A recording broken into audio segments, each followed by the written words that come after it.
Parkinson's disease is a condition that affects the nervous system, resulting in a progressive deterioration of smooth muscular control and function. It is the second most common neurological disorder in Australia, behind dementia, and it affects approximately 100,000 Australians. Parkinson's occurs when the brain fails to produce adequate amounts of dopamine. Dopamine is a neurotransmitter formed within the brain that helps to relay messages from cell to cell. Now, when there is a lack of dopamine found within the brain, the body has problems with smooth muscular control, movement, and function.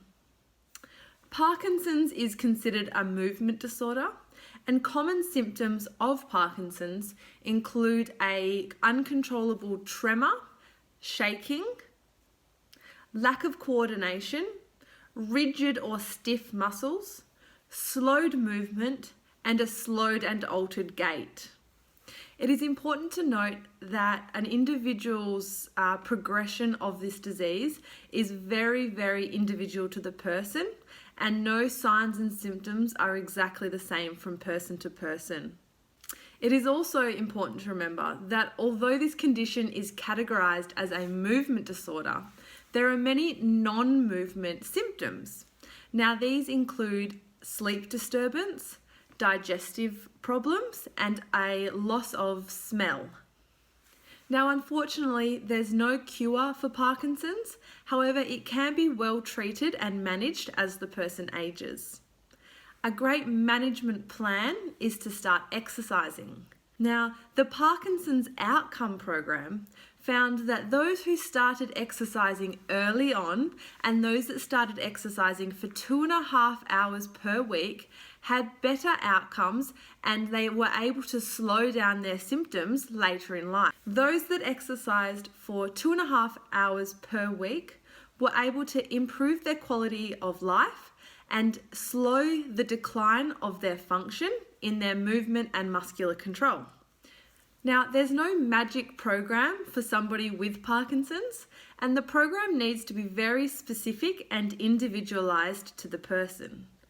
That is because signs and symptoms can come on at varying stages throughout the diagnosis, so it's important that the exercise program reflects their current rate of movement and their current abilities. Now, the exercise program should include a nice mix and balance of mobility training, flexibility, balance, aerobic training, and resistance training.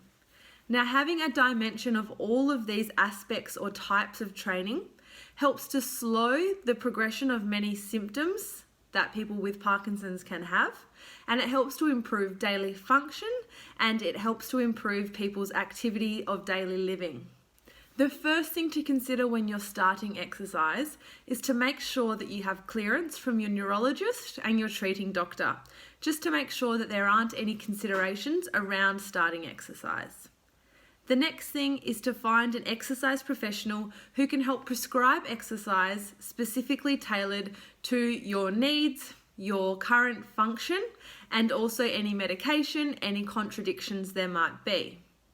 From there, it's important to find something you enjoy. Remember, those that exercise for at least 2.5 hours per week early on in their diagnosis have a better outcome and a slow decline in function.